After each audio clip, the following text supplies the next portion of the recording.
The rattling stagecoach jolted to a stop in front of Copper Creek's dust-covered Main Street, and Dorothea Edwards clutched her small leather valise with trembling fingers, wondering if she had made the greatest mistake of her 22 years of life.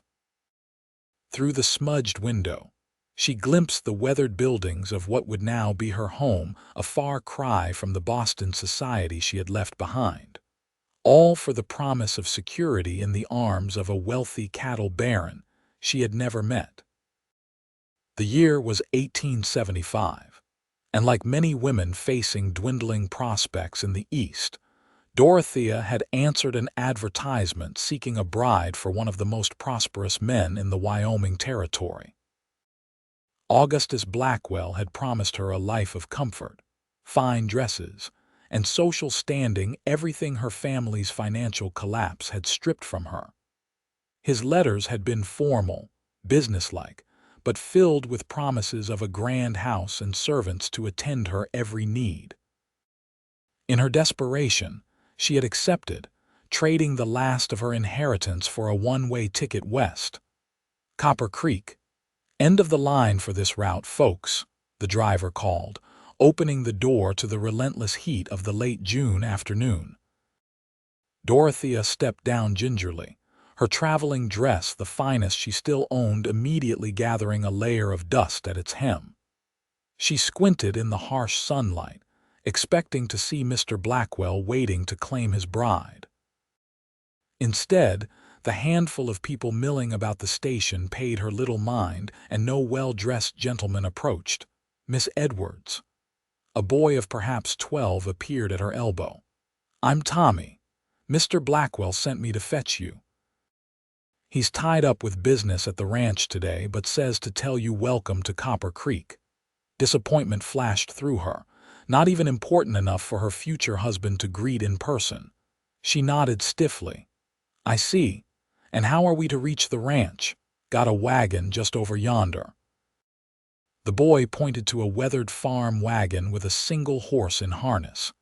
"It ain't fancy, but it'll get us there before dark if we hurry." As Tommy loaded her trunk onto the back, Dorothea surveyed the town. A saloon, a general store, a small bank, and what appeared to be a sheriff's office lined the single Main Street. Men in dusty clothes moved about their business, and a few women in practical frontier dresses carried parcels or hurried children along. Nothing like the opulent town she had imagined from Augustus Blackwell's letters. She was about to climb awkwardly onto the wagon when a commotion erupted from the saloon. A man stumbled out through the swinging doors, followed by the angry shouts of someone inside. He regained his footing with surprising grace despite his obvious state of inebriation, and dusted off his worn denim pants. "You can keep your crooked game, Patterson," the man called back into the establishment, "but we both know who the better horseman is." Even in his disheveled state, there was something compelling about him. Tall and lean, with sun-darkened skin and hair the color of wheat that needed a proper cutting. His shirt was faded blue, patched at the elbow, and his boots had seen better years, but he carried himself with an easy confidence that caught Dorothea's eye. "That's just Nick Hawkins," Tommy explained, noticing her stare. "Best horse trainer in the territory, but can't keep 2 cents to his name on account of his gambling." "I see," Dorothea said, quickly averting her gaze as the man Nick turned in their direction. She had not come all this way to be distracted by some penniless drifter, no matter how striking his profile. "Well, well," Nick said, approaching with a lazy stride. "New arrival in our humble town." Despite the whiskey on his breath, his blue eyes were sharp and assessed her with undisguised interest. "This here's Mr. Blackwell's mail-order bride," Tommy announced with the tactlessness of youth. "I'm taking her out to the Double B now." Something flickered in Nick's expression, surprise, perhaps even disapproval, but it vanished behind a crooked smile. "Augustus Blackwell's bride, huh? Well, welcome to Copper Creek, Miss Edwards." "Dorothea Edwards," she replied stiffly, extending her gloved hand as propriety demanded, though she wished the boy hadn't been so forthcoming with her circumstances. Nick removed his battered hat and took her hand, but instead of shaking it, he brushed his lips across her knuckles in a gesture more suited to an Eastern gentleman than a dusty cowboy. "Pleasure to make your acquaintance, Miss Edwards. Nick Hawkins, at your service." The brief contact sent an unexpected warmth up her arm, and she withdrew her hand quickly. "Mr. Hawkins, Blackwell's a lucky man," Nick said, his eyes lingering on her face longer than was proper. "Though I'm surprised he didn't come to greet you himself. Mr. Blackwell is a busy man with important affairs," Dorothea said defensively, though the same thought had troubled her. Nick's smile turned knowing. "Oh, Augustus Blackwell is very concerned with affairs, that's for certain." Before she could decipher his meaning, Tommy interrupted. "We best get going, Miss Edwards. It's a fair piece to the ranch, and Mr. Blackwell doesn't like to be kept waiting." "Of course." Dorothea moved toward the wagon, and Nick stepped forward. "Allow me," he said, placing strong hands at her waist and lifting her effortlessly onto the wagon seat. The casual contact was shocking. No man in Boston would have dared such familiarity with a lady, but she found herself more flustered than offended. "Thank you," she managed, arranging her skirts primly. Nick stepped back, replacing his hat.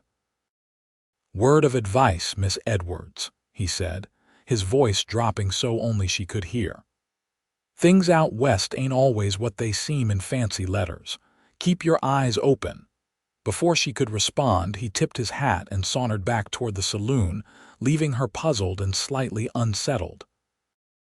"Don't mind him," Tommy said, climbing up beside her and taking the reins.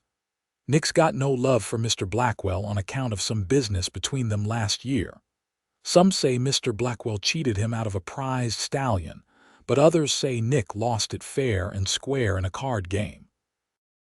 As the wagon lurched forward, Dorothea cast one last glance toward the saloon, catching Nick Hawkins watching her departure with an unreadable expression. She turned resolutely forward. She had not traveled 2,000 miles to be distracted by a handsome face and cryptic warnings. Augustus Blackwell represented security and status, everything she had lost when her father's investments failed and left her an orphan with mounting debts. The road out of town gave way to open country, sagebrush, and rolling hills stretching toward distant mountains. Despite her exhaustion, Dorothea found herself captivated by the wild beauty of the landscape, so different from the manicured gardens and crowded streets of Boston. "Is it much farther?" she asked after they had traveled for nearly an hour. "Another hour or so," Tommy replied. Double Beaticus, the biggest spread in the county. Mr. Blackwell owns near 20,000 acres and 5,000 head of cattle. The numbers should have impressed her, but Dorothea found herself thinking instead of Nick Hawkins' warning. What had he meant about things not being what they seemed? The sun was beginning its descent when they crested a hill and Tommy pointed ahead. "There it is, Double B Ranch." In the valley below stood a large house, not the mansion Augustus had described in his letters, but certainly substantial by frontier standards. A 2-story wooden structure with a wide porch, flanked by several outbuildings and corrals. Cattle dotted the surrounding pastures, and cowboys moved about the grounds, tending to end-of-day chores. As they approached, a portly man in an expensive suit emerged onto the porch. Augustus Blackwell was older than Dorothea had expected, at least 50, with graying hair and ruddy jowls. His photograph, sent months ago, must have been taken many years earlier. "Ah, my bride arrives at last," he boomed as the wagon pulled up. His eyes raked over her in a way that made her skin crawl, but she forced a smile. This was her choice, her path to security. "Mr. Blackwell," she said, extending her hand as he approached. I'm pleased to finally meet you. Augustus, my dear, we are to be married after all." He took her hand and pulled her down from the wagon with less grace than Nick had shown, his fingers digging into her waist. "Let me look at you." He made no attempt to hide his assessment of her figure, nodding in approval. "Yes, you'll do nicely. Come inside, you must be exhausted. Tommy, bring Miss Edwards' things to the blue room." The interior of the house was well appointed, if lacking the refinement Dorothea was accustomed to. Heavy furniture, garish paintings, and animal heads adorned the walls, the home of a man with money but questionable taste. "We'll have the wedding on Saturday," Augustus announced as he poured himself a generous whiskey. "Judge Wilson comes through town then. No sense waiting, eh? I've been without a wife for 3 years now, and a man has needs." His bluntness shocked her, but she maintained her composure. "So soon?" "I thought perhaps we might take some time to become acquainted." Augustus laughed. "Acquainted? My dear, that's what marriage is for. Besides, I've paid good money to bring you here. The sooner you're installed as Mrs. Blackwell, the better." The coldness of his statement chilled her. "Paid good money? Like purchasing livestock. I see. Now, let me show you to your room. You can rest before dinner. I've invited some neighbors to meet you, important for you to make the right impression from the start." As Augustus led her upstairs, Dorothea fought a growing sense of unease. This was not the gentleman of his letters, but a coarse man who viewed her as a possession. Still, what choice did she have? Her funds were depleted, and she knew no one in this wild territory. The blue room was pleasant enough, clean, with a comfortable bed and a window overlooking the ranch. "You'll stay here until the wedding," Augustus said. "I've arranged for the widow Jenkins to help you prepare. She'll arrive tomorrow." "Thank you," Dorothea said, grateful at least for this concession to propriety. "Dinner is at 7. Don't be late." With that, he left her alone. Dorothea sank onto the bed, finally allowing the tears she had held back all day. What had she done? Traded one uncertain future for another, perhaps worse one. Augustus Blackwell might have wealth, but she already sensed the kind of husband he would be: controlling, demanding, seeing her as little more than property. She moved to the window, gazing out at the vast landscape. Somewhere back in town was Nick Hawkins with his knowing eyes and cryptic warning. Things out west ain't always what they seem in fancy letters. How right he had been. But she was Dorothea Edwards, daughter of a businessman who had taught her to honor her commitments. She had agreed to this marriage, and now she would see it through. With renewed determination, she unpacked her finest dress for dinner, preparing to meet her future as Mrs. Augustus Blackwell. The dinner party proved to be a trial of Dorothea's patience and social skills. Augustus had invited the most prominent families in the area, the banker and his wife, the owner of the largest general store, and 2 neighboring ranchers with their families. 12 people in all, seated around a long table in the dining room, watching her with curious eyes. "Miss Edwards comes to us from Boston," Augustus announced, clearly proud to have secured an Eastern bride.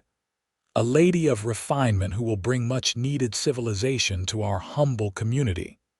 "Boston?" Mrs. Parker, the banker's wife, raised an eyebrow. "How do you find our little corner of Wyoming after such a grand city?" "It has its own beauty," Dorothea replied diplomatically. "The landscape is quite breathtaking." "And what of your family, Miss Edwards?"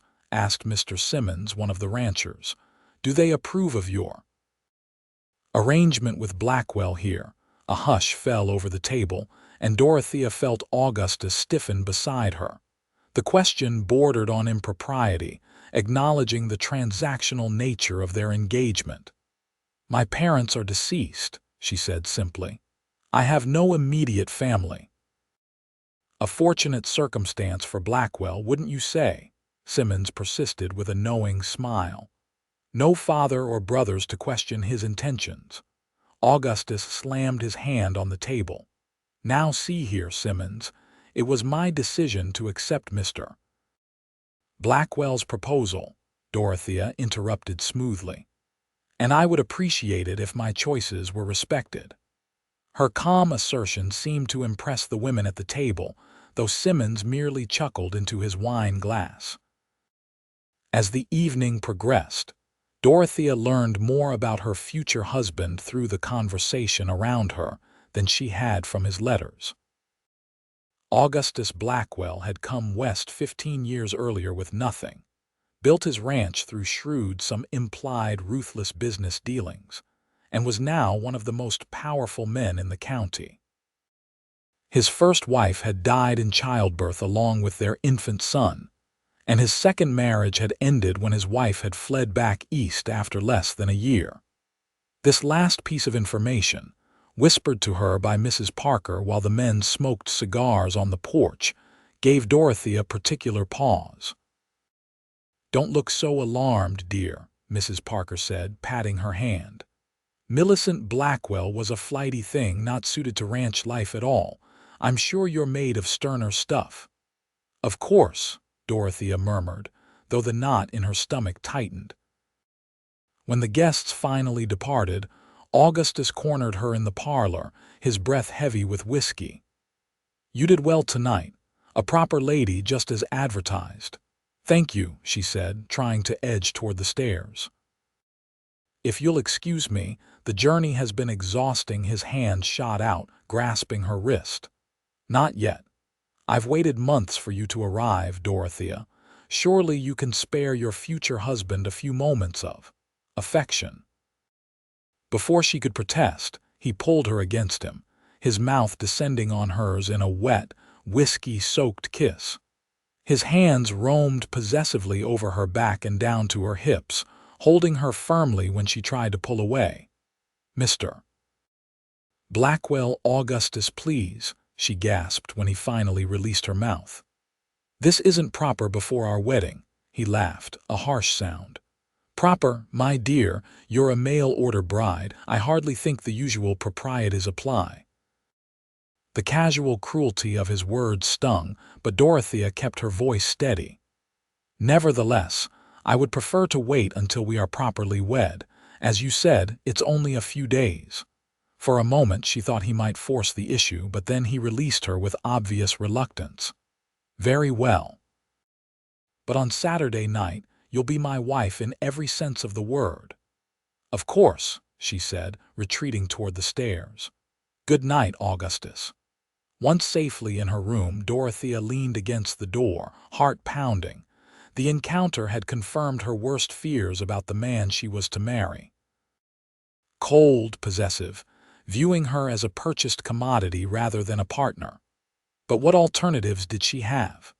No money, no connections, in a wild territory where women without protection were vulnerable. Sleep eluded her as she weighed her options. She could go through with the wedding, securing a position as Mrs. Blackwell with all the comfort and status that entailed, enduring whatever unpleasantness came with it. Or she could leave, but to go where? Do what? Dawn found her still at the window, watching as the ranch came to life. Cowboys emerged from the bunkhouse, horses were led from the stables, and the day's work began. Among the men moving about the yard, one figure caught her attention, tall and lean, with that familiar, confident stride. Nick Hawkins. Her heart gave an unexpected leap as she watched him lead a magnificent black stallion from the stables. What was he doing here, at Augustus Blackwell's ranch? Dorothea dressed quickly and made her way downstairs. The housekeeper, Mrs. Griffith, informed her that Augustus had ridden out early to check on a herd in the north pasture and wouldn't return until evening. "Is there someone training horses here today?" Dorothea asked casually. "That'd be Nick Hawkins," Mrs. Griffith replied, setting a plate of eggs and bacon before her.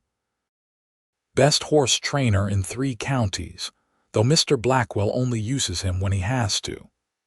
Bad blood between them, but Mr. Blackwell just acquired a new stallion that needs breaking, and there's none better than Hawkins for the job. After breakfast, Dorothea found herself drawn outside, ostensibly to explore the grounds but really to find the man who had occupied her thoughts since yesterday. She followed the sounds of activity to a corral behind the stables, where a small crowd of ranch hands had gathered to watch. In the center of the corral, Nick Hawkins worked with the black stallion she had seen earlier. Man and horse moved in a kind of dance, the animal initially resistant but gradually responding to Nick's quiet commands and gentle but firm guidance. His skill was evident where the cowboys might have used force or intimidation. Nick used patience and understanding. Dorothea stood at the fence, mesmerized by the display. She had ridden in Boston's parks, but those docile mounts bore little resemblance to this powerful creature gradually yielding to Nick's expertise. "He's got away with the unbreakable ones," said a voice beside her. An older cowboy had joined her at the fence. "That stallion threw 3 men before Mr. Blackwell sent for Hawkins. He seems to understand them," Dorothea observed. "Understands most creatures better than he does people," the cowboy chuckled. "Except maybe the ladies. He does all right there, too." Dorothea felt her cheeks warm at the implication but kept her eyes on the corral. Nick had mounted the stallion now, moving it in careful circles, building trust. The horse responded beautifully, its initial wildness channeled into controlled power. As if sensing her gaze, Nick looked up and spotted her at the fence. Recognition flashed in his eyes, followed by that same crooked smile he'd given her in town. He guided the horse toward her, stopping a few feet from the fence. "Miss Edwards," he greeted her, tipping his hat. "Didn't expect to see you out here." Up close, in the clear morning light, she could fully appreciate the striking blue of his eyes against his sun-darkened skin. "Mr. Hawkins, I'm surprised to see you as well. I understood there was some discord between you and Mr. Blackwell." Nick's smile turned wry. "Business is business, Miss Edwards. Blackwell may not like me, but he knows I'm the best with horses. Even he can set aside a grudge when it comes to protecting his investments." The stallion pranced restlessly, and Nick soothed it with a gentle hand on its neck. "This fellow's worth a small fortune. Blackwell wouldn't trust just anyone with him." "He's magnificent," Dorothea said, admiring the horse's gleaming coat and proud bearing. "Want to meet him?" Nick asked, dismounting in one fluid motion. Dorothea hesitated. "I'm not sure that's wise." "He seems rather spirited. He's learning trust," Nick said, leading the stallion to the fence. "Slow and steady, hold out your hand palm flat." Nervously, she extended her hand. The stallion snorted, eyeing her suspiciously. "That's it," Nick encouraged. "Let him come to you." After a moment's consideration, the horse stretched its neck and sniffed her palm, then allowed her to stroke its velvety nose. The simple connection with the powerful animal thrilled her. "You've got a good touch," Nick observed. "Most Eastern ladies would be squealing and jumping back." "I've always loved horses," she admitted, "though I've never encountered one quite like this." "Midnight here is special," Nick agreed. "Wild-spirited but intelligent, reminds me of someone I just met." His eyes held hers meaningfully. Dorothea looked away, flustered by his boldness. "Mr. Hawkins, I should remind you that I am engaged to be married." "To a man you met yesterday," Nick pointed out. "A man who sends a boy to collect his bride and doesn't even have the decency to come greet you himself." "You know nothing about my arrangement with Mr. Blackwell," she said stiffly. "I know Augustus Blackwell," Nick countered. "I know he views people the same way he views that stallion, as property to be acquired and controlled. Things of value, not equals." His bluntness shocked her. "That's a serious accusation. It's the truth.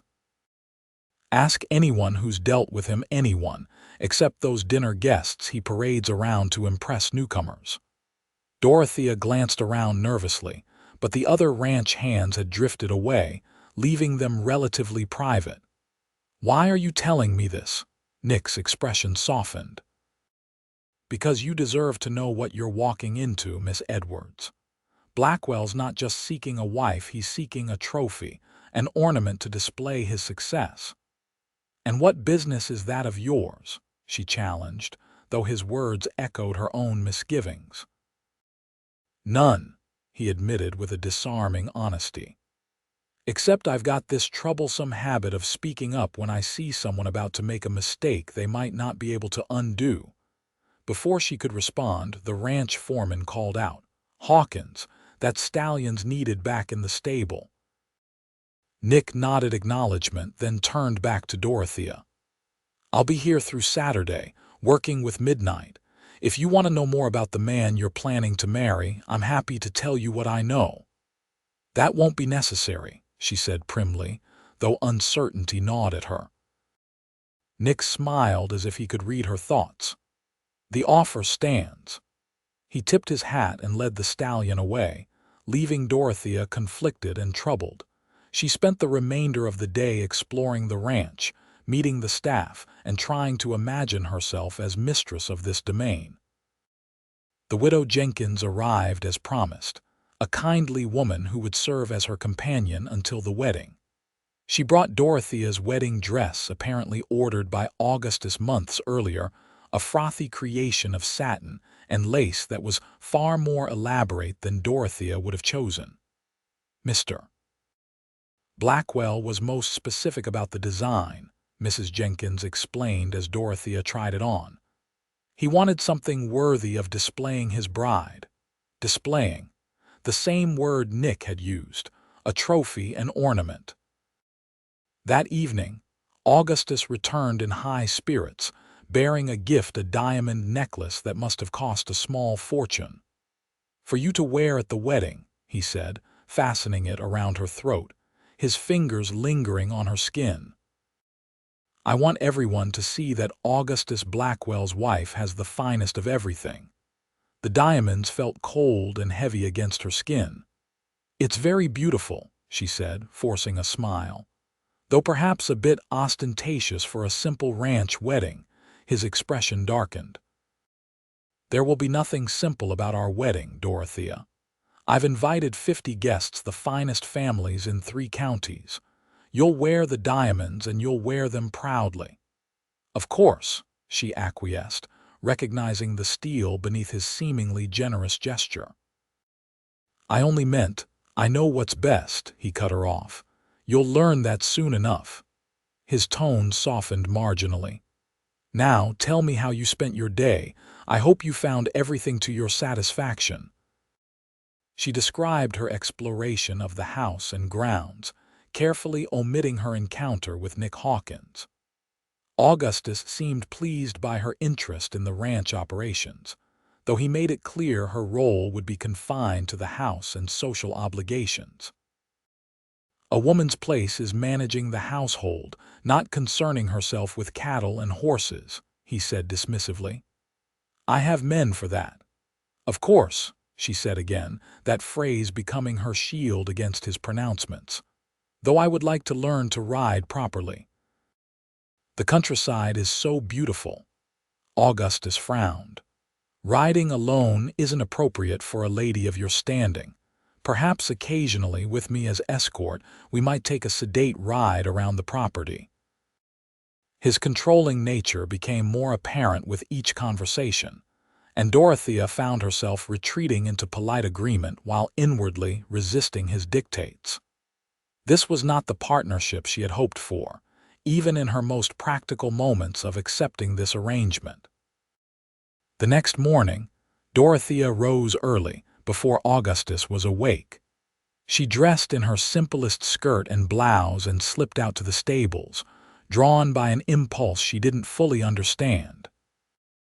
Perhaps it was the need for a few moments of freedom before submitting to a lifetime of Augustus Blackwell's rules. Or perhaps it was the hope of encountering Nick Hawkins again, with his straight talk and challenging questions. She found him in the corral as before, this time working with a chestnut mare. He spotted her immediately, a smile breaking across his features that made her heart beat faster. "Miss Edwards," he called. "Come to see Midnight again." "I thought perhaps I might learn something about horses," she replied, approaching the fence. "Since I'm to be a rancher's wife." Nick's eyes twinkled. "Blackwell doesn't strike me as the type to encourage his wife's interest in ranch operations. Mr. Blackwell has certain ideas about a woman's proper sphere," she admitted, "but what he doesn't know won't concern him." Nick laughed, a warm, genuine sound that drew answering smiles from the few cowboys nearby. Well, the proper Boston lady has a rebellious streak. "Simply a desire to understand my new home," she corrected, though she couldn't help smiling back. "In that case, would you like to meet Rosie here?" He gestured to the chestnut mare. "She's gentler than Midnight might make a fine riding horse for a lady." Dorothea glanced back at the house nervously. "I shouldn't stay long. Mrs. Jenkins will be looking for me." "Just a few minutes," Nick promised, opening the corral gate. She hesitated only briefly before stepping inside, aware she was crossing more than just a physical boundary. Nick led the mare to her, showing her how to approach and stroke the horse's neck, explaining the basics of equine behavior in a way that made perfect sense. "Horses are honest creatures," he told her. "They respond to how you treat them. Respect and kindness earn their trust. Fear and dominance might get compliance, but never loyalty. A philosophy that applies beyond horses, I imagine," Dorothea observed. Nick's eyes met hers. "Most things worth knowing have wide application, Miss Edwards." For the next half hour, he taught her the basics of handling a horse, how to lead it, how to read its moods, how to earn its confidence. Dorothea was a quick study, and soon Rosie was following her around the corral like an oversized dog. "You're a natural," Nick said approvingly. "Would you like to try riding her?" "Oh, I couldn't," Dorothea began, then caught herself. Why couldn't she? Because Augustus wouldn't approve, because it wasn't proper. She straightened her shoulders. "Yes, I would like that very much." Nick's smile widened. "That's the spirit." He helped her mount, his hands respectful but strong at her waist, then showed her how to hold the reins and sit properly. "Now just walk her in a circle," he instructed, stepping back. "Gentle pressure with your knees, that's it." Dorothea felt a surge of exhilaration as the mare responded to her commands, walking sedately around the corral. She had ridden before, but always on a lead or with a riding master hovering anxiously. This feeling of connection and control was entirely new. "I'm doing it." She laughed, unable to contain her delight. "You surely are," Nick agreed, his expression warm with admiration. The sound of slow clapping interrupted their lesson. Augustus Blackwell stood at the fence, his face a mask of cold fury. "How touching. My fiancé and the horse trainer having a cozy morning lesson." Dorothea felt her stomach drop. "Augustus, I didn't expect you up so early." "Evidently not." His eyes were hard as flint. "Get down from that horse and come here immediately." Nick moved to help her dismount, but Augustus barked, "Don't touch her, Hawkins. She's mine." The possessive claim made Dorothea flinch. She dismounted awkwardly but on her own, facing Augustus with as much dignity as she could muster. "I was simply learning about the horses. As your wife, I thought I should understand all aspects of the ranch." "My wife will concern herself with appropriate activities," Augustus said coldly. "Cavorting with ranch hands is not among them." "We weren't cavorting, Mr. Blackwell," Nick said, his voice dangerously quiet. "I was teaching Miss Edwards to ride. Your services were engaged for the stallion only, Hawkins. You've overstepped again." Augustus turned to Dorothea. "Go to the house, now." Don't speak to her like she's a child, Nick said, stepping forward, or a servant. Augustus's face darkened. She is my fiancé, and I'll speak to her however I please. As for you, Hawkins, you're done here. Collect your pay and get off my property. Augustus, please, Dorothea interceded. Mr. Hawkins was only being helpful. I asked him to teach me. And that makes it worse, Augustus snapped. A lady does not seek out the company of men like him. Men like me. Nick's voice was soft but carried an edge. You mean men who treat women as equals instead of possessions. Men who earn their living honestly instead of cheating and manipulating. Augustus's hand moved to his belt, where Dorothea noticed for the first time he wore a pistol. You're on dangerous ground, Hawkins. Several cowboys had drifted closer, sensing trouble. Nick glanced at them, then back at Augustus, and visibly reined in his anger. I'll go. But not because you're right, because I don't want trouble for Miss Edwards. He turned to Dorothea, his expression softening. Remember what I said about horses, Miss Edwards. They respond to how they're treated. So do people.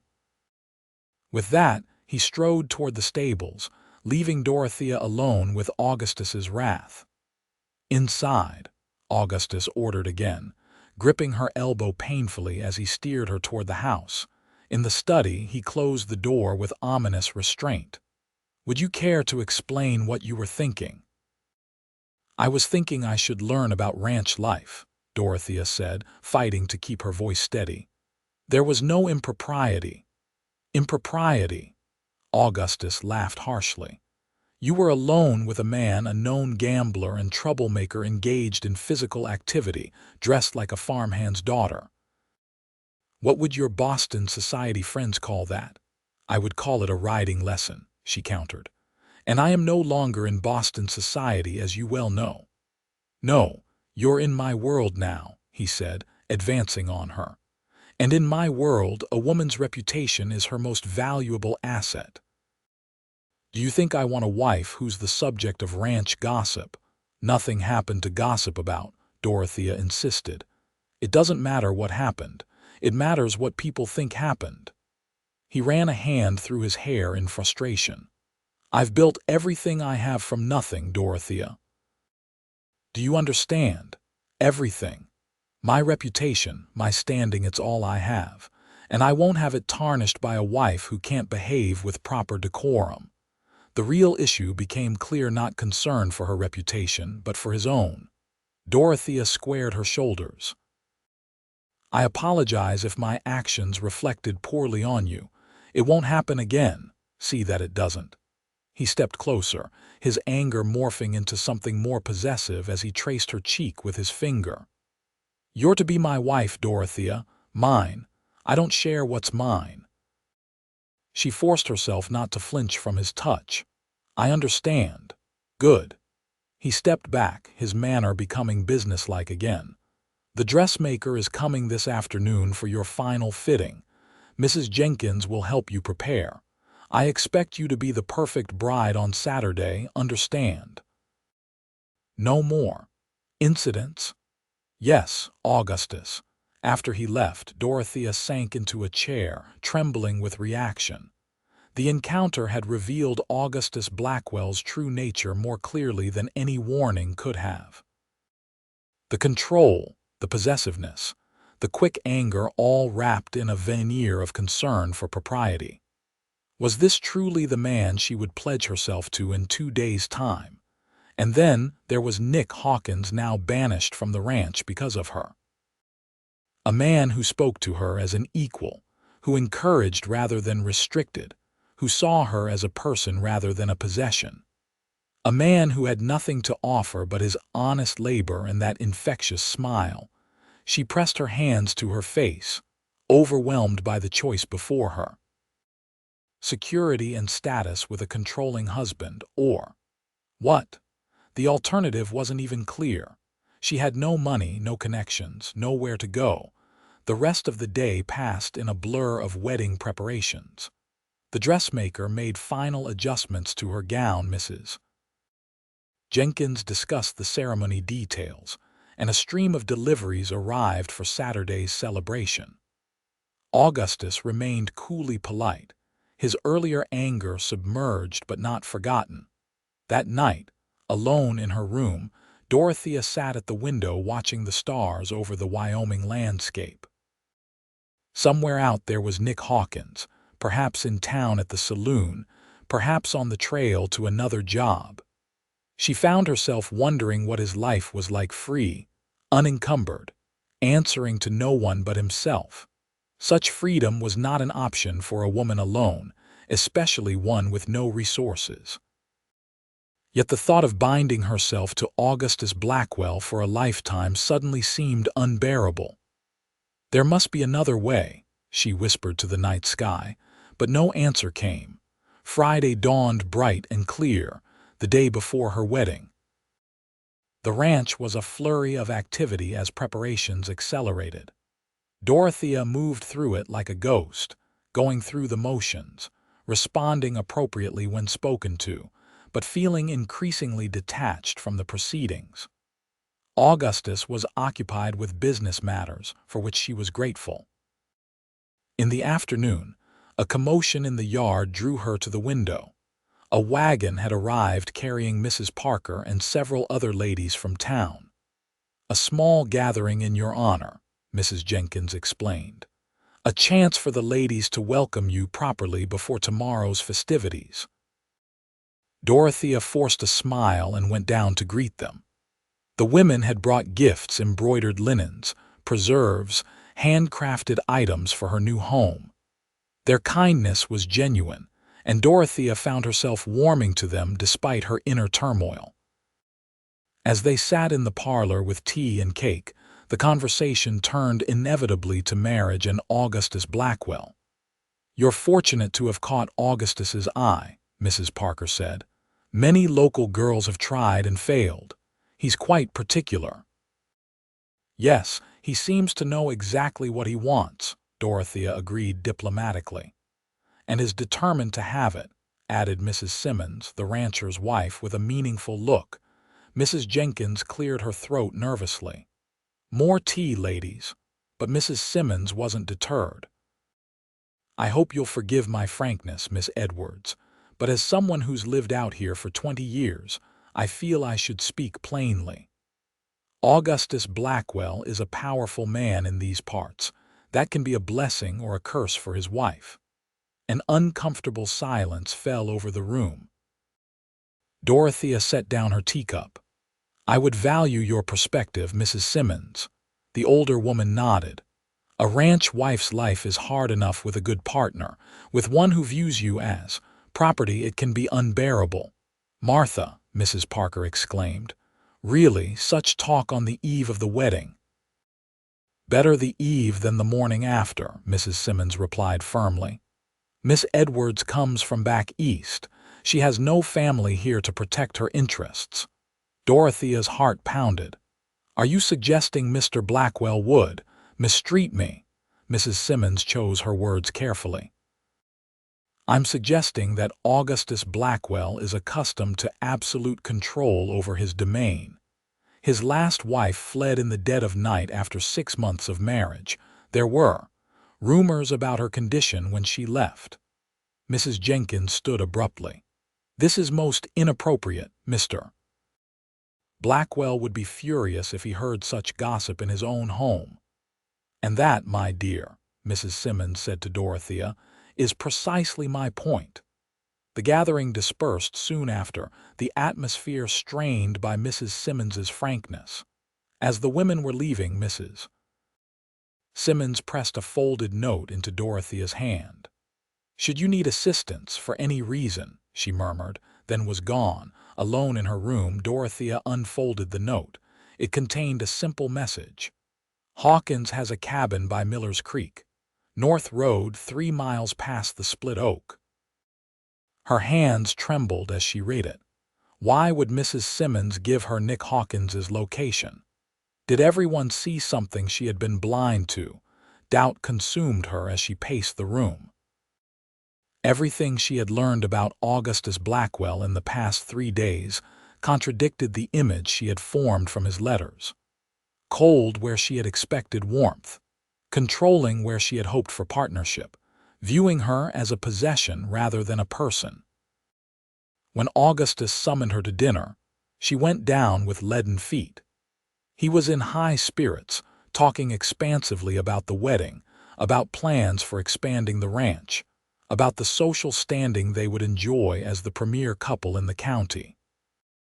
"I've ordered a new carriage from back east," he told her, "for you to make your social calls. Can't have Mrs. Augustus Blackwell bumping around in an ordinary wagon." "That's very thoughtful," she said mechanically. "Of course, you'll need to be selective about your associations," he continued.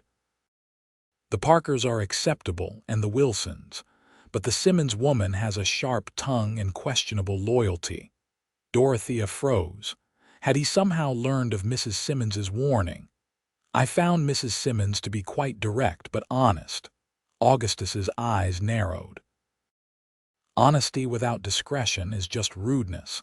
I prefer a wife who understands the value of discretion." The implied threat was clear. Augustus Blackwell expected not just obedience but complete alignment with his views and interests. Any deviation would be considered disloyalty. After dinner, he presented her with another gift, a gold bracelet studded with rubies. "For tomorrow," he said, clasping it around her wrist. "A symbol of our union." The bracelet felt like a shackle. "It's beautiful," she said, the lie bitter on her tongue. "Only the best for what's mine," he replied, kissing her hand possessively. "One more night, Dorothea, and you'll be Mrs. Blackwell. I suggest you rest well. Tomorrow will be a long day and the night even longer." His suggestive tone made her skin crawl. Back in her room, Dorothea stared at her reflection in the mirror. The diamond necklace and ruby bracelet glittered against her skin, beautiful, expensive, cold. Symbols not of love but of ownership. Was this to be her life? Adorned in jewels but bound in invisible chains. Mrs. Simmons's note seemed to burn in her pocket. "Hawkins has a cabin by Miller's Creek. An escape route. But to what? A life of poverty with a man she barely knew. How could that be better than security with Augustus?" Yet when she tried to imagine her wedding night, Augustus's hands on her body, claiming what he saw as rightfully his, she felt physically ill. The decision crystallized slowly as the house grew quiet. She could not marry Augustus Blackwell. Whatever the consequences, whatever hardships lay ahead, she could not bind herself to a man who viewed her as a possession to be displayed and controlled. With shaking hands, she packed a small bag, just essentials, nothing that would be immediately missed. The diamonds and rubies she left on the dressing table along with a brief note. "I cannot go through with this. Forgive me." She waited until the house was silent, until even Mrs. Jenkins's light had gone out. Then, dressed in her simplest traveling clothes, she slipped down the back stairs and out through the kitchen. The night was clear, stars blazing overhead, a half-moon providing just enough light to see by. Dorothea made her way to the stables, grateful for the skills Nick had taught her, however briefly. She saddled Rosie as quietly as possible, murmuring reassurances to the mare. "Just you and me now, girl," she whispered, leading the horse out the back way to avoid the bunkhouse. "We need to be very quiet." Once clear of the immediate ranch buildings, she mounted and urged Rosie toward the north road. The mare seemed to sense the need for stealth and moved quietly through the night. Dorothea's heart pounded with fear and exhilaration. She had never done anything so reckless, so completely outside the bounds of proper behavior. Yet with each hoofbeat carrying her away from the Double B Ranch, she felt a growing sense of rightness. Whatever lay ahead, poverty, hardship, scandal, at least it would be a life of her own choosing. The North Road was easy to follow in the moonlight. After about an hour's ride, she came to the split oak. Mrs. Simmons had mentioned an ancient tree whose trunk had divided into two massive sections. Dorothea turned Rosie onto the smaller trail leading west and continued more slowly, searching for signs of a cabin. Another 3 miles, Mrs. Simmons had said. What if Nick wasn't there? What if he turned her away? She pushed the doubts aside. One step at a time. First, find the cabin. Then decide what to do next. The small trail curved around a hill, and suddenly there it was, a modest log cabin nestled against a stand of pines, a thin wisp of smoke rising from the chimney. A small corral stood to one side, and in it she could make out the shape of a horse, Midnight, the black stallion. Dorothea reined Rosie to a stop, sudden doubt paralyzing her. What was she doing, arriving unannounced at a man's home in the middle of the night? It was scandalous, improper, potentially ruinous. But the alternative, returning to marry Augustus Blackwell, was unthinkable. She dismounted and led Rosie to the hitching post near the cabin door. Before she could lose her courage, she knocked firmly. For a long moment, there was silence. Then footsteps, and the door swung open to reveal Nick Hawkins, shirtless and bleary-eyed, a revolver in his hand. "Miss Edwards," he exclaimed, lowering the gun immediately. "What in heaven's name?" "I couldn't go through with it," she blurted out. "The wedding, I couldn't marry him." Nick stared at her for a heartbeat, then stepped back, gesturing her inside. "Come in before you freeze." The cabin's interior was simple but tidy: one main room with a stone fireplace, a small kitchen area, a table with 2 chairs, and a curtained-off section that presumably contained a bed. A fire burned low in the grate, casting a warm glow. "Sit," Nick said, indicating a chair while he pulled on a shirt. "I'll build up the fire." Dorothea sank into the chair, suddenly aware of how cold and tired she was. The enormity of what she had done began to sink in.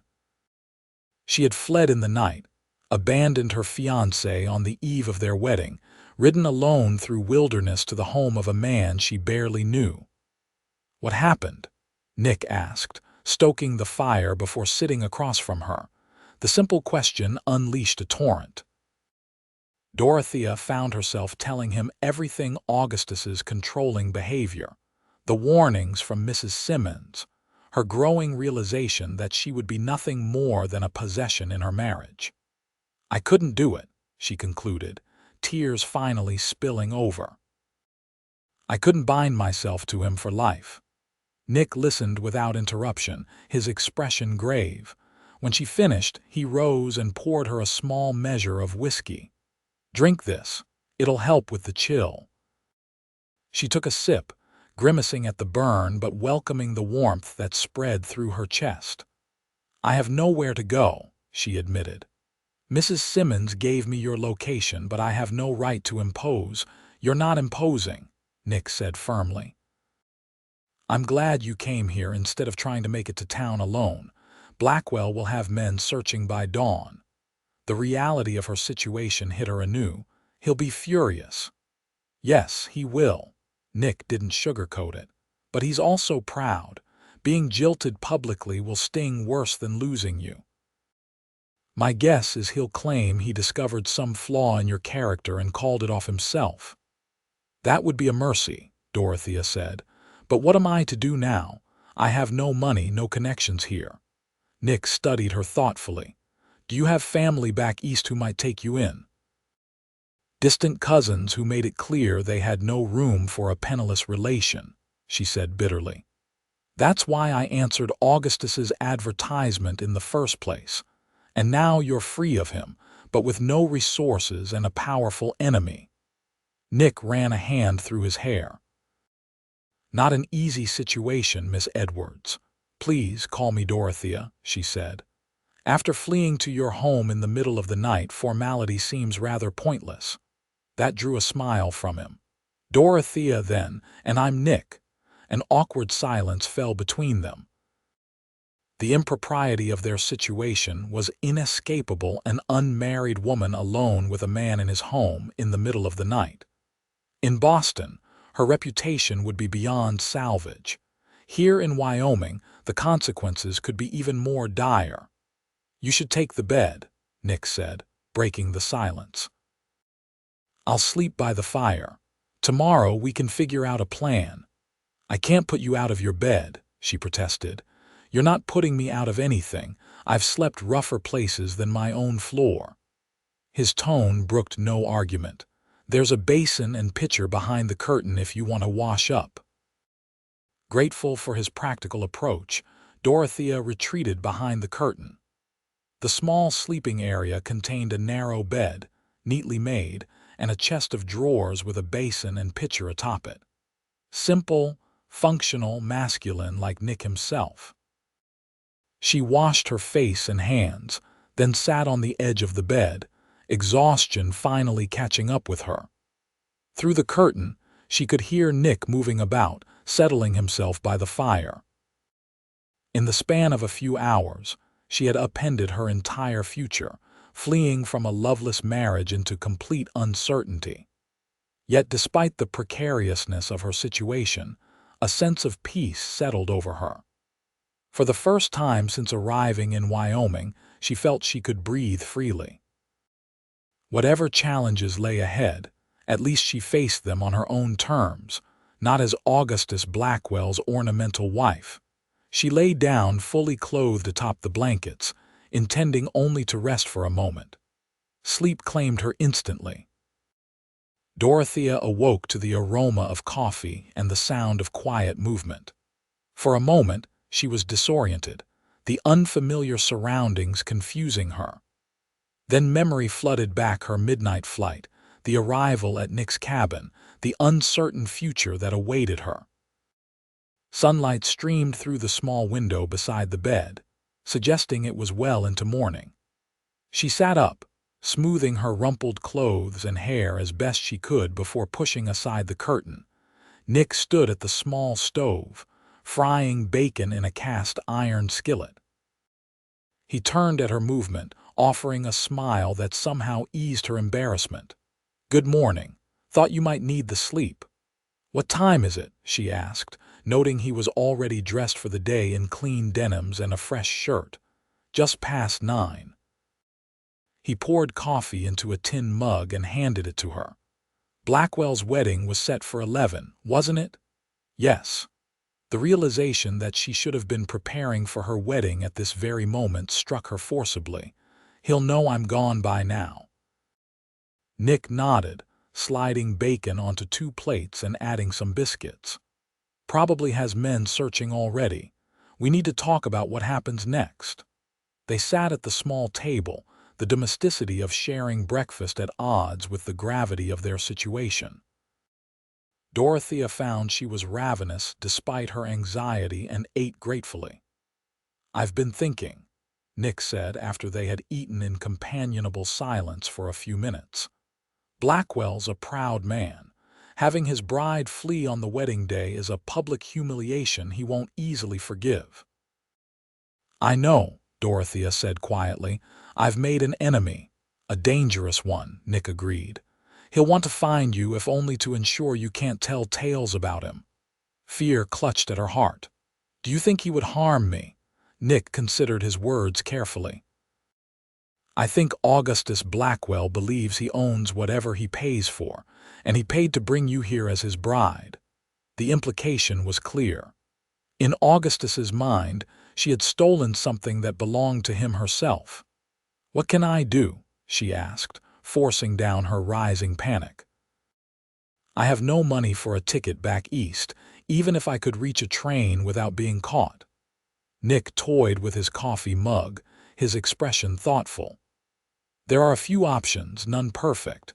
You could try to reach Cheyenne and find work there. It's a bigger town, more anonymous. But Blackwell has business connections there. It wouldn't be safe for long. What else? You could press on to California. More opportunities for a woman on her own and farther from Blackwell's influence. But it's a hard journey, expensive and dangerous." Dorothea's heart sank.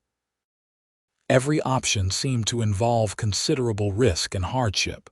"And the third option," Nick met her eyes directly, "you could marry me." The words hung in the air between them, shocking in their directness.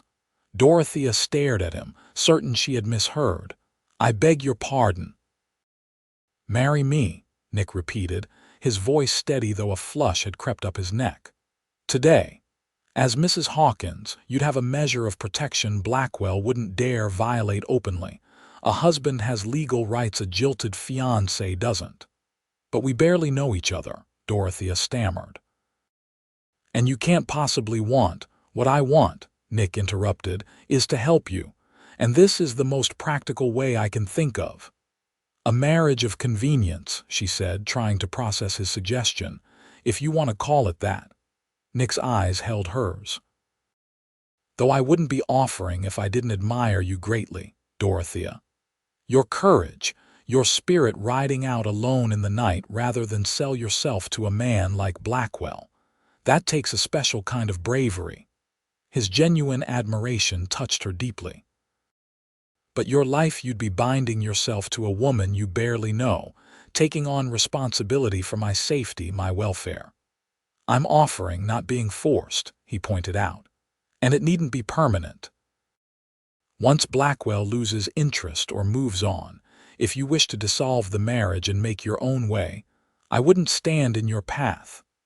The practicality of his offer was undeniable. As a married woman, she would have legal protection, a home, a chance to build a new life away from Augustus Blackwell's reach.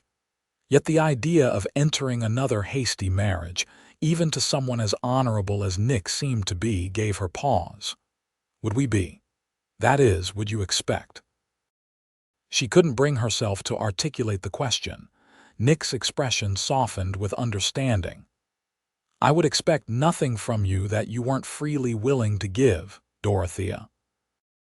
We would live as husband and wife before others, but in private, whatever grew between us would be by mutual choice, not obligation." His sensitivity eased her greatest fear. "You're offering me safety with no strings attached." "I'm offering partnership," he corrected gently. "Two people facing the world together because it's easier that way. Whatever else develops between us would be up to time and circumstance." Dorothea rose, moving to the small window to look out at the Wyoming landscape. The morning sun gilded the distant mountains, and closer at hand, wildflowers dotted the meadow beside the cabin. It was beautiful, wild, free, everything her life with Augustus Blackwell would not have been. "How would we live?" she asked practically. "I know nothing about you, really." "Your work, your circumstances." Nick joined her at the window. "I'm a horse trainer, as you know. I travel between ranches, breaking and training horses for a fee. It's not steady work, but I'm good at it, and it pays well enough when I'm not gambling away my earnings." He smiled ruefully at that admission. "I own this cabin and 20 acres around it. Not much compared to Blackwell's empire, but it's mine, free and clear. No debts. And what would I be in this arrangement, besides your legal wife?" "Whatever you want to be," he said simply. "My partner, if you're willing. I could teach you more about horses. You have a gift for it. We could build something here together." The sincerity in his voice moved her. This was not a man offering charity or seeking to possess her, but a hand extended in genuine partnership. Still, doubts lingered. "It seems a terrible imposition on you," she said. "Taking on a wife you never sought, potentially making an enemy of Augustus Blackwell." "Blackwell's already my enemy," Nick said dryly. "Has been since he cheated me out of my best breeding mare last year in a rigged card game. As for the imposition," his voice softened, "having you here, even for one night, has made this cabin feel more like a home than it has in all the years I've owned it." His admission surprised her. She turned to face him fully. "Are you certain, Nick, truly certain you want to do this?" In answer, he took her hand, his touch gentle but sure. "I've spent my life moving from place to place, job to job, never settling, never committing. Maybe it's time I did. And I can think of no one I'd rather start with than you, Dorothea Edwards." The warmth in his blue eyes, the steadiness of his gaze, The honesty of his words all combined to quiet the doubts in her mind. This was not the secure future she had once envisioned, but it offered something Augustus Blackwell's wealth never could: freedom, respect, and the possibility of genuine affection. "Yes," she said finally. "Yes, I'll marry you, Nick Hawkins." Relief and something warmer flickered in his eyes. "Then we should go now, before Blackwell's men widen their search. The pastor in Willow Creek doesn't know you, and he owes me a favor. He won't ask questions." Events moved quickly after that. Dorothea washed and tidied herself as best she could with the limited resources available. Nick saddled Midnight and Rosie, and within half an hour they were riding west toward Willow Creek, a small settlement about 10 miles from Nick's cabin. As they rode, Nick told her more about himself: born in Missouri, raised on a small farm, left home at 16 to find his own way in the world. He had worked as a cowboy, a wrangler, eventually finding his calling with horses.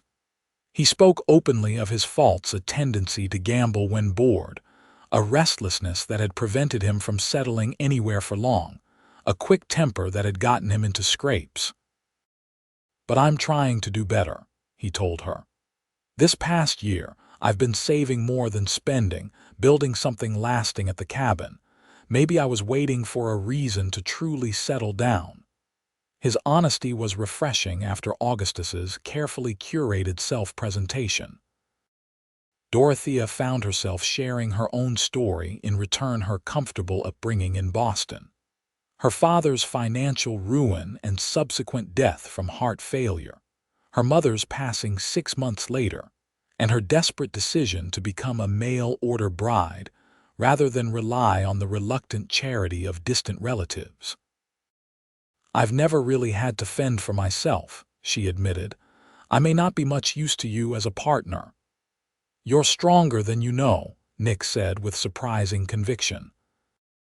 "The woman who rode alone through the night to escape a bad situation has more courage and resourcefulness than most men I know." His faith in her warmed something long cold inside Dorothea's heart. Willow Creek proved to be little more than a cluster of buildings around a crossroads: a general store, a small church, a blacksmith shop, and a few houses. Nick led her directly to the church, where the pastor, a kindly older man named Reverend Johnson, greeted them with surprise but no suspicion.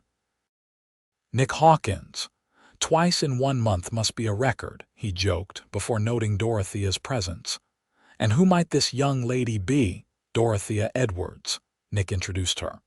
"Soon to be Dorothea Hawkins, if you're willing to do the honors, Reverend."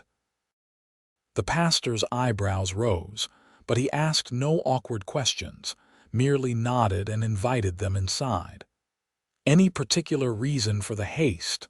"We've waited long enough," Nick said smoothly. "And I'm due at the Bennett Ranch next week. Thought we'd get married before I have to leave." It was a plausible explanation, and the Reverend accepted it. "Well then, let me fetch Mrs. Johnson to witness. Can't have a proper wedding without at least one witness." While he was gone, Dorothea whispered, "Is this truly legal, so quick with no license?" "Frontier marriages often happen this way," Nick assured her. "The Reverend will file the paperwork after the fact. It's how things are done out here, where courthouses can be 100 miles apart." Reverend Johnson returned with his wife, a plump, cheerful woman who immediately took Dorothea under her wing, exclaiming over her travel-worn appearance and insisting on at least brushing her hair and pinning a flower from the church garden to her bodice. "Every bride should have something pretty, even in a rush," she declared, fussing over Dorothea like a mother hen. The ceremony itself was brief, but surprisingly meaningful. Standing before the small altar, holding Nick's work-roughened hands, Dorothea found herself moved by the solemnity of the moment and the sincerity in Nick's voice as he repeated the traditional vows. "I, Nicholas James Hawkins, take thee, Dorothea Marie Edwards, to be my lawfully wedded wife, to have and to hold from this day forward, for better or worse, for richer or poorer, in sickness and in health, to love and to cherish, till death do us part." When her turn came, Dorothea spoke the words clearly, committing herself to this unexpected partnership with a man she had known for only 3 days. Yet somehow, it felt more honest than her planned wedding to Augustus would have been. "I now pronounce you husband and wife," Reverend Johnson concluded with a smile. "You may kiss your bride, Nick." For a moment, uncertainty flickered in Nick's eyes, their first real kiss in front of witnesses, sealing a marriage neither had planned until hours ago. Dorothea gave him a small nod, and he leaned forward, pressing his lips to hers in a gentle, brief kiss that nevertheless sent warmth spreading through her chest. After the ceremony, Mrs. Johnson insisted they stay for a simple wedding meal. "Can't send newlyweds off without at least breaking bread together," she declared, setting out cold chicken, bread, and pie with motherly determination. Over the meal, the Johnsons asked the usual questions: how they had met, their plans for the future, which Nick answered with casual ease, weaving truth and fiction into a plausible narrative that omitted any mention of Augustus Blackwell. Dorothea followed his lead, gradually relaxing into her role as the new Mrs. Hawkins. By mid-afternoon, they were on their way back to the cabin, officially husband and wife. The reality of what they had done began to sink in as they rode side by side across the open country. "Mrs. Hawkins," Nick said, testing the name with a smile, "has a nice ring to it." "It's all happened so quickly," Dorothea marveled. "This morning I woke up a runaway bride, and now I'm a wife." Having second thoughts, he asked, a hint of vulnerability in his question. "No," she said truthfully. "Surprising as it is, this feels right. More right than marrying Augustus ever did." Relief softened his features. "Good. Because I meant what I said in those vows, Dorothea. I'll do my best to be a good husband to you, however this marriage came about." "And I'll try to be a good wife," she promised. "Though I may need some guidance on what that means out here. My preparation for being Mrs. Blackwell involved a lot of instruction on hosting dinner parties and managing servants." Nick laughed. "Not much call for that at my cabin, I'm afraid. But we'll figure it out together." As they approached the cabin, Dorothea was struck by how different it looked to her now, not a temporary shelter in her flight from Augustus, but her home.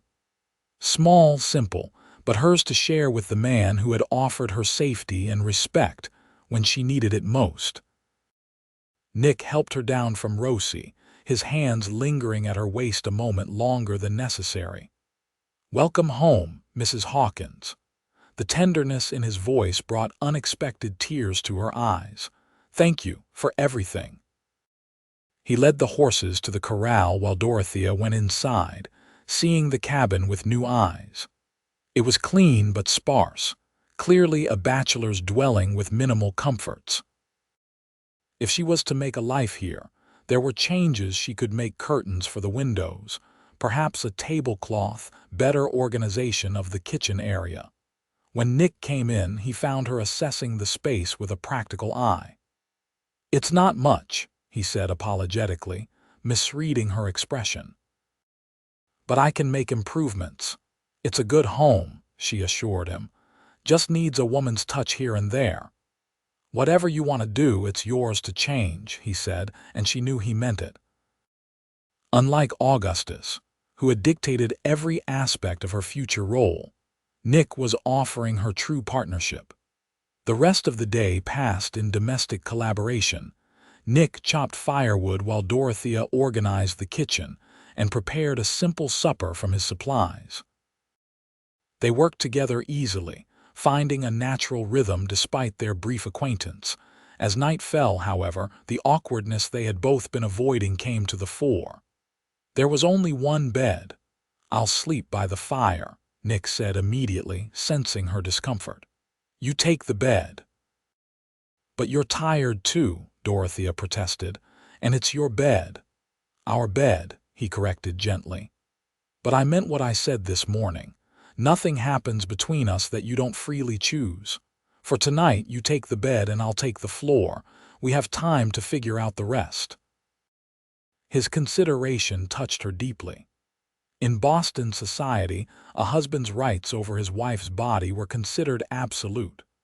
Augustus would never have shown such restraint. Yet here was Nick, putting her comfort above his own desires or expectations. "Thank you," she said simply. They retired early, both exhausted from the emotional strain of the day. Dorothea lay in the narrow bed, listening to Nick settle himself on a bedroll near the fire. Her husband, a word that had terrified her yesterday, now brought a strange comfort. "Nick," she called softly through the curtain. "Yes, I'm glad it's you. That I married, I mean." There was a pause, then his voice came back, warm and sincere. "I'm glad too, Dorothea, more than I can say." She fell asleep with those words echoing in her heart, feeling truly safe for the first time since leaving Boston. The first light of dawn was filtering through the cabin window when Dorothea awoke to the sound of horses approaching. For a moment, she was disoriented, then memory flooded back her flight from Augustus, her hasty marriage to Nick, this small cabin that was now her home. The sound of hoofbeats grew louder. Nick was already up, pulling on his boots and reaching for his rifle. "Stay inside," he told her tersely. "Could be Blackwell's men." Fear clutched at her heart as Nick moved to the window, peering out cautiously. His shoulders relaxed slightly. "It's Harris from the Double B. Alone, it looks like." He set the rifle aside but kept it within reach as he opened the door. Dorothea pulled on her dress hastily behind the curtain, listening intently. "Morning, Hawkins," came a man's voice. "Mind if I step down?" "Depends on your business, Harris," Nick replied coolly. "Just delivering a message from Mr. Blackwell." Dorothea's heart pounded. She emerged from behind the curtain, fully dressed but with her hair still loose around her shoulders. Nick glanced back at her, his expression warning her to stay back. "What's the message?" Nick asked. Harris, a weathered cowboy Dorothea recognized from the Double B, dismounted slowly. "Mr. Blackwell knows the Edwards woman is here. Says to tell her she's made her choice and will live with the consequences." "That all?" Nick's voice was deceptively casual. "Not quite." Harris looked uncomfortable.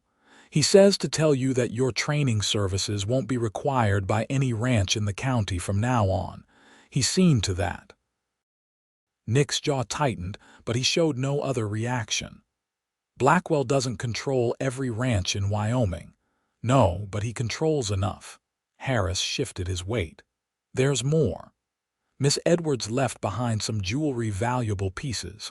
Mr. Blackwell says they were gifts conditional on the marriage.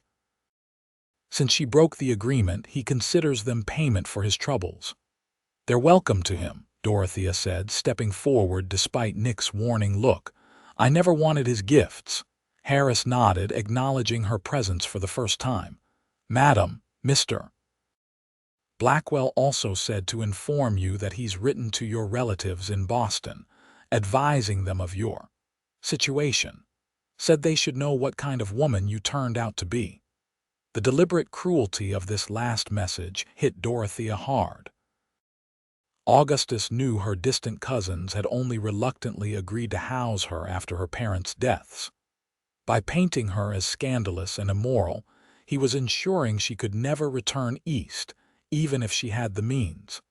Nick moved to her side, placing a supportive hand at the small of her back. "You can tell Blackwell that Mrs. Hawkins has no interest in his opinions or his jewelry, and if he sends any more messages, they'd best be delivered more respectfully." Harris's eyebrows shot up. "Mrs. Hawkins, we were married yesterday," Nick confirmed. "So whatever tale Blackwell's spinning about a runaway bride, he can add that she's now a legally wedded wife." Harris absorbed this information with a low whistle. Well, that changes things. I'll let Mr. Blackwell know. You do that, Nick said coolly. And tell him if he has any further business with my wife, he can address it to me directly. After Harris departed, Dorothea sank into a chair, trembling slightly. He's trying to ensure I have nowhere to go, no way back to my old life. Nick knelt before her, taking her cold hands in his. You don't need a way back, Dorothea. You have a way forward right here. But he's threatening your livelihood, she said, distressed. You said yourself he controls many of the ranches in the area. There are other ranches, other territories, Nick said calmly. I've never been one to stay in one place too long anyway. Except now I have a reason to come home, wherever my work takes me. His confidence steadied her. You're not angry that I've brought this trouble to your door. The only one I'm angry with is Blackwell for trying to intimidate us, Nick corrected himself. But his influence only stretches so far. We'll be all right. Dorothea nodded, drawing strength from his assurance. So what do we do now? Now, Nick said, rising and pulling her gently to her feet. We have breakfast. Then I need to ride to the Bennett Ranch and explain why I'll be late starting their horses. And you, Mrs. Hawkins, might want to think about what supplies you'll need to make this cabin more comfortable. We can go to Willow Creek tomorrow and stock up. His practical approach to their situation calmed her fears. This was not the end but a beginning, a life built on their own terms, despite Augustus Blackwell's attempts to punish her for her defiance. Over the next week, a pattern began to emerge in their unusual marriage. Nick rode to the Bennett Ranch each day to work with their horses, returning home each evening. Dorothea threw herself into transforming the cabin, cleaning thoroughly, rearranging furniture, and adding small touches from their trip to Willow Creek: curtains for the windows, proper dishes to replace Nick's mismatched collection, herbs planted in a small garden outside the door. At Nick's insistence, she had purchased fabric for new dresses more suitable for ranch life than her Boston clothes. Her first attempts at sewing them were clumsy. She had always had dressmakers for such tasks, but she improved with practice, taking pride in her growing self-sufficiency. Their evenings together were the best part of each day. Over simple meals that gradually improved as Dorothea's cooking skills developed, they talked for hours about their pasts, their hopes, their views on everything from politics to literature. Nick was surprisingly well-read for a man who had left formal education behind at 16, and Dorothea found in him a mind as engaging as his presence was compelling.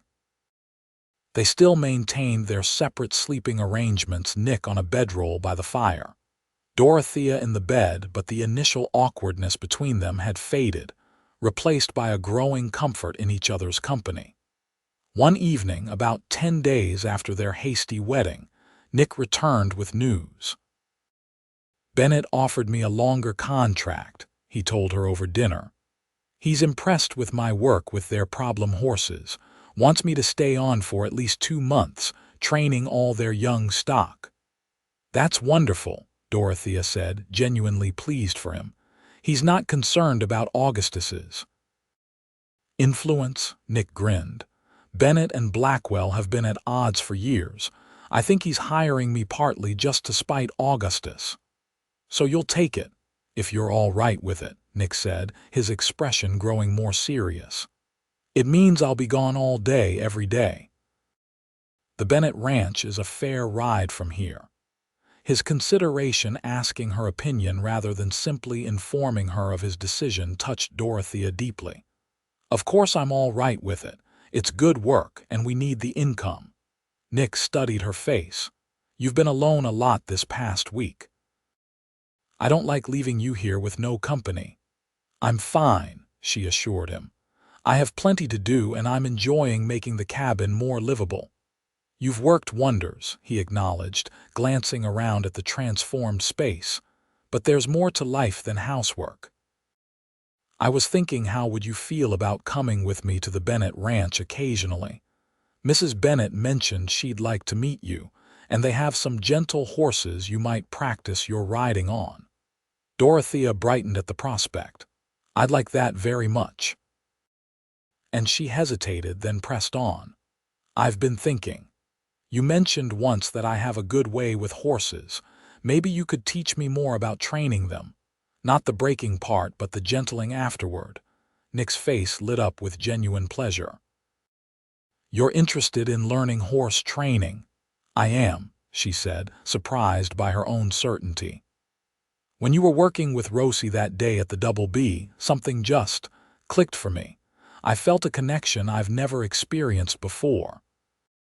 "You have a natural gift," Nick said, and she could tell he meant it. "I'd be proud to teach you." That night, lying in bed listening to Nick's steady breathing from his place by the fire, Dorothea reflected on how different her life was from what she had expected when she left Boston. Instead of being a wealthy rancher's ornamental wife, hosting dinner parties and managing servants, she was cooking her own meals, sewing her own clothes, and contemplating a future learning horse training, of all things. Yet she felt more alive, more herself than she ever had before. With Nick, she was discovering aspects of her character that had never had the chance to develop in her sheltered Boston upbringing: resilience, resourcefulness, a love of learning practical skills. And there was Nick himself, kind, honest, respectful, treating her as a true partner despite the unconventional start to their marriage. She found herself watching him when he wasn't aware, admiring the grace with which he moved, the quiet competence he brought to every task, the rare but transformative smile that lit his features when something pleased him. She was falling in love with her husband, Dorothea realized, with a mixture of excitement and trepidation. Not the manufactured affection she had tried to cultivate for Augustus based on practical considerations, but a genuine, growing attachment founded on respect and shared experience. Did he feel the same? He was unfailingly kind and considerate, but he maintained a certain reserve, never presuming upon their marital status, never pushing for more intimacy than she offered. Was it mere respect for her boundaries, or did he see their marriage as purely practical, a way to help her without any deeper attachment? The question troubled her as she drifted into sleep. The following weeks fell into a pattern. Nick worked at the Bennett Ranch 6 days a week, returning home each evening tired but satisfied. Twice a week, Dorothea accompanied him, gradually making friends with Anna Bennett, the rancher's wife, and gaining confidence in her riding skills under Nick's patient tutelage. True to his word, Nick began teaching her about horse training, starting with the basics of equine psychology and behavior. Dorothea proved an apt pupil, her natural empathy with the animals complementing the technical skills Nick imparted. "You're a natural," he told her one afternoon as she successfully coaxed a nervous mare through a series of obstacles. "You understand intuitively what takes most people years to learn." His praise warmed her more than seemed reasonable. Dorothea found herself working harder, eager for his approving smile, his words of encouragement. At home, their domestic arrangement continued as before: companionable evenings followed by separate sleeping arrangements. Yet Dorothea increasingly found herself wishing for more. The casual touches they shared, his hand at her waist helping her mount, their fingers brushing as they passed dishes at dinner, sent warmth spreading through her that had nothing to do with practicality and everything to do with growing desire. One evening in late July, a summer storm blew in unexpectedly.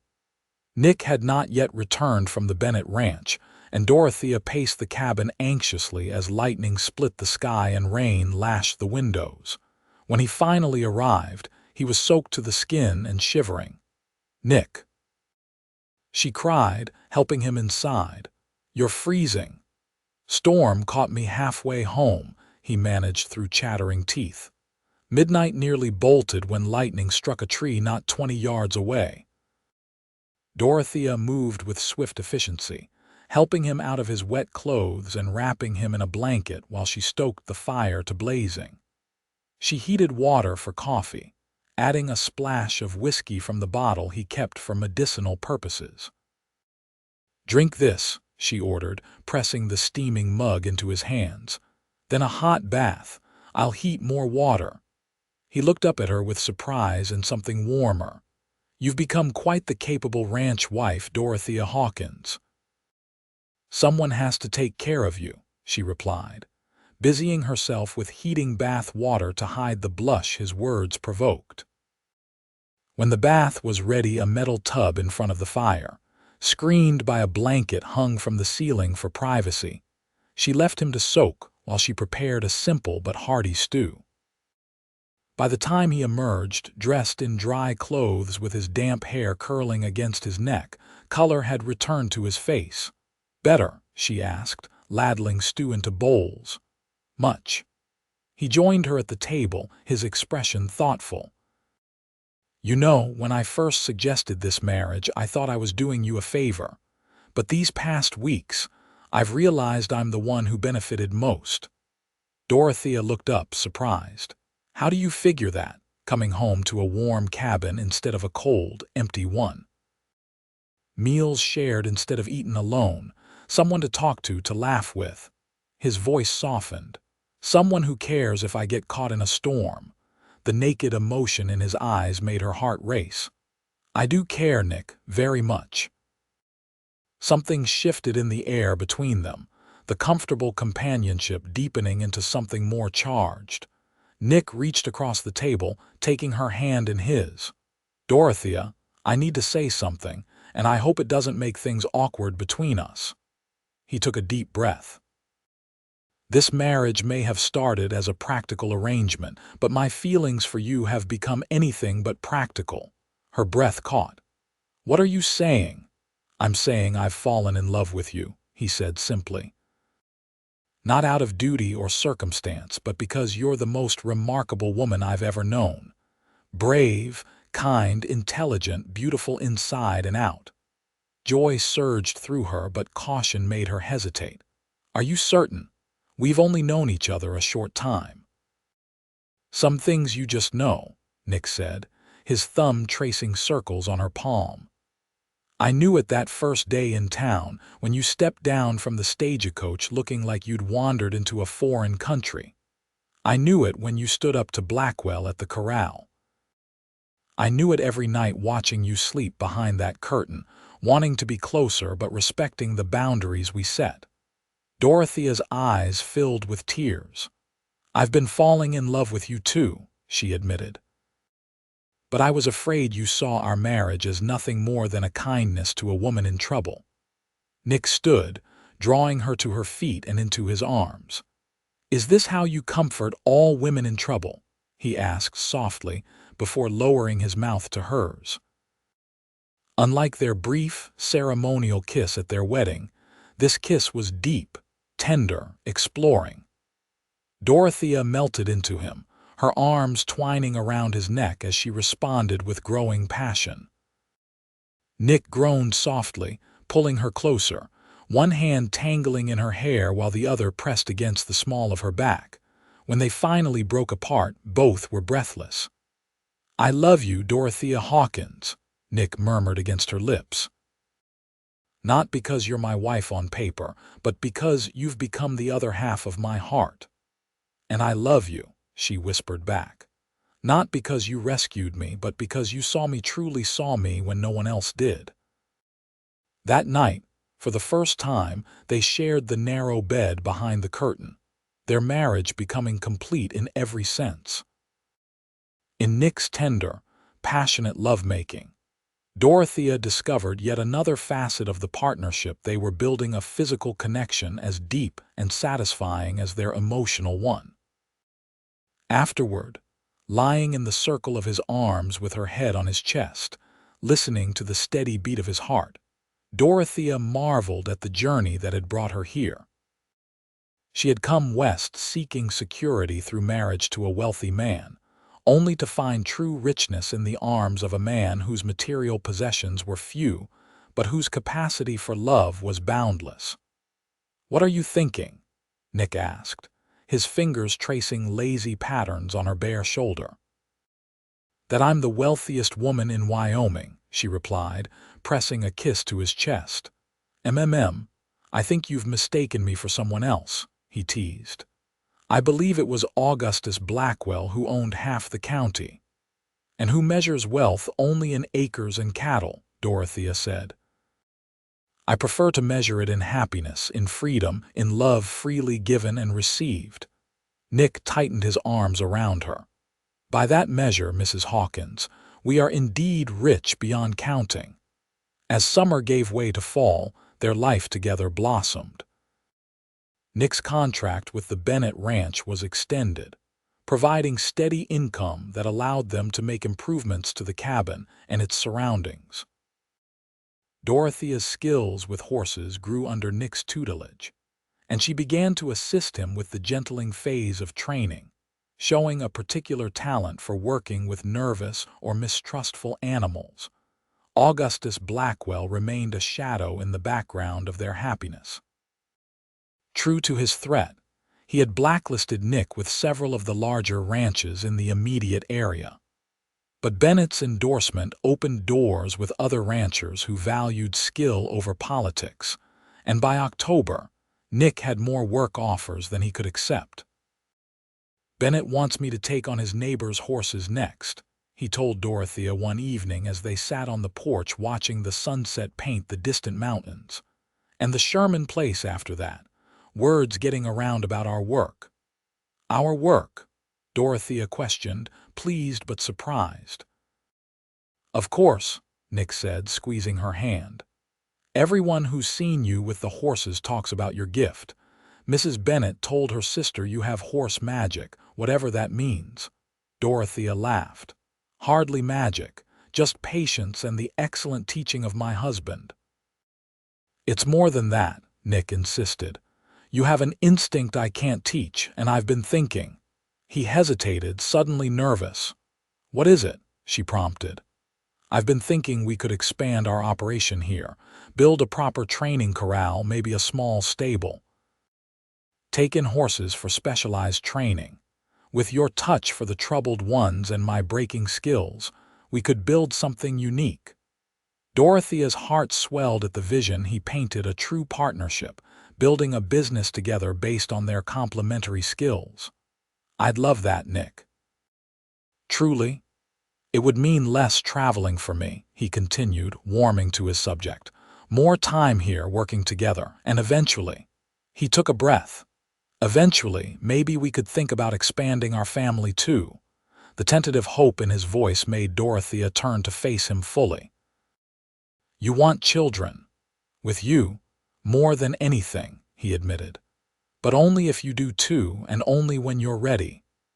Dorothea had never thought much about motherhood before. It had been an abstract future concept, part of the duties she would eventually fulfill as a wife. But with Nick, the idea took on new meaning: creating a family together, raising children in this beautiful, wild place, teaching them to love the land and the horses as they did. "I think I'd like that very much," she said softly. "Not immediately, but soon. When we've built our business a little more." Nick pulled her into his lap, pressing his forehead to hers. "Have I told you today how much I love you, Dorothea Hawkins?" "You have," she smiled, "but I don't mind hearing it again." As winter approached, they implemented their plans. Nick built a proper training corral with a small stable, while Dorothea corresponded with potential clients, developing a business approach that emphasized their specialized skills with problematic horses. By Christmas, they had bookings stretching into spring. They celebrated the holiday quietly in their improved cabin, exchanging simple gifts: a new saddle blanket she had embroidered for him, a beautiful leather-bound journal he had ordered from Denver for her. But the greatest gift came unexpectedly, as Dorothea revealed the news she had suspected for several weeks. "I have something else for you," she said, taking his hand and placing it gently on her still flat stomach. "Something that won't arrive until summer." Nick's eyes widened, then filled with such joy that Dorothea felt tears spring to her own. "A baby! We're having a baby," she nodded, laughing through her tears as he lifted her in a gentle embrace, spinning her around the cabin. "A little Hawkins," he marveled. "Our child. Are you happy?" She asked, though his radiant expression made the question almost unnecessary. "Happy doesn't begin to cover it," he said, setting her carefully on her feet but keeping his arms around her. "I never thought I'd have this, a woman I adore, a home that's truly ours, a child on the way. You've made me the richest man in Wyoming, Dorothea Hawkins." As he bent to kiss her, Dorothea reflected on the journey that had brought her to this moment. She had come west seeking a wealthy husband, convinced that financial security was the path to happiness. Instead, she had found a different kind of wealth with Nick, a richness measured in love, respect, partnership, and the family they were creating together. It was a lesson she would never forget, and one she would someday share with their child.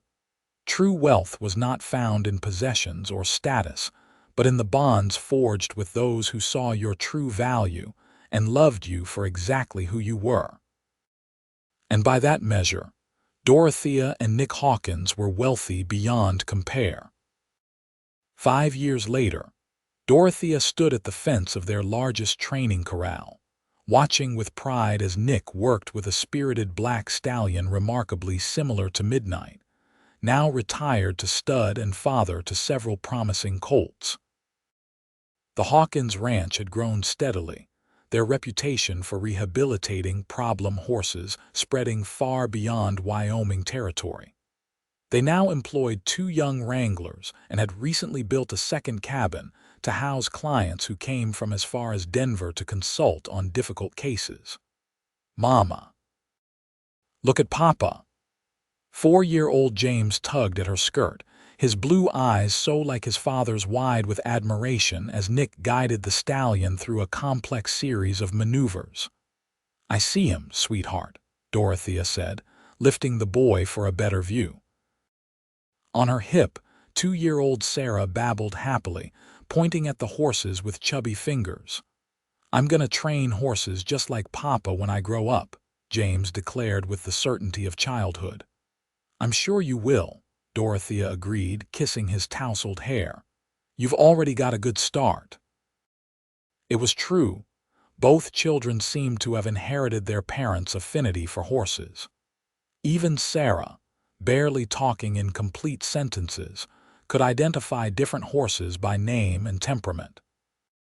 As Nick completed the training session, he caught sight of his family at the fence and broke into the warm smile that still made Dorothea's heart skip.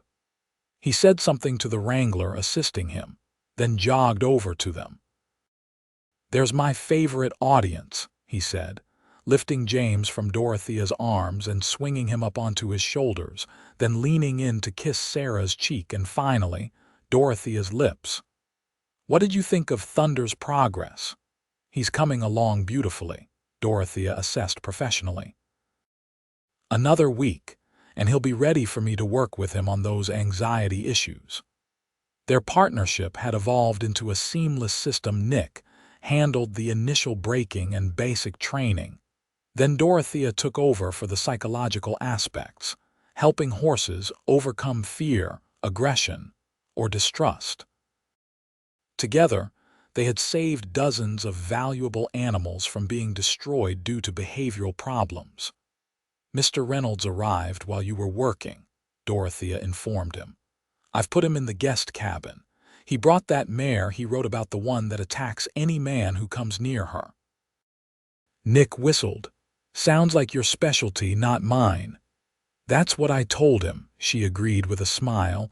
"I'll start with her tomorrow." As they walked back to their expanded home, the original cabin now connected to a larger structure with proper bedrooms for the children and a spacious kitchen. Dorothea marveled, as she often did, at the life they had built together. Their success hadn't come without challenges. Augustus Blackwell had continued his campaign against them for the first 2 years, spreading rumors and trying to damage their reputation. But their results with horses spoke louder than gossip, and eventually, even ranchers who had once been firmly in Blackwell's camp began to bring them horses in secret. The final breaking point had come 3 years earlier, when Blackwell himself had purchased an expensive thoroughbred stallion that proved unmanageable. After 2 trainers failed and advised destroying the animal, Blackwell had swallowed his pride and sent a representative to engage the Hawkins' services without revealing the horse's owner. Nick had recognized the Double B brand immediately, but had taken on the job anyway. "The horse shouldn't suffer for his owner's pride," he had said simply. Their success with the stallion had effectively ended Blackwell's vendetta. He never acknowledged them directly, but the whispered blacklisting stopped, and occasionally, through intermediaries, more horses from the Double B arrived for training. "Penny for your thoughts," Nick said as they reached the house, setting James down to run ahead with his sister toddling after him. "Just thinking about how far we've come," Dorothea replied, leaning into his side as his arm circled her waist. "From a desperate runaway bride and a broke horse trainer to this." She gestured at their thriving ranch, their beautiful children, the life they had created together. "Best decision I ever made offering to marry you," Nick said, pressing a kiss to her temple. "Though I think I got the better end of that bargain by far." "I don't know about that," Dorothea countered with a smile. "I was the one who came looking for wealth and found something far more valuable instead." Nick stopped, turning to face her fully. 5 years of marriage had only deepened her love for this man, his face more weathered now, a few strands of silver appearing in his wheat-colored hair, but his blue eyes still held the same warmth and integrity that had drawn her from the beginning. "What did you find instead?" he asked softly. Dorothea reached up to touch his cheek, her heart full. "A love that makes me richer than any cattle baron's wife could ever be." Nick's smile was radiant as he bent to kiss her, there in the yard of the home they had built together, surrounded by the evidence of their shared dreams. "Then we're wealthy indeed, Mrs. Hawkins, wealthy indeed."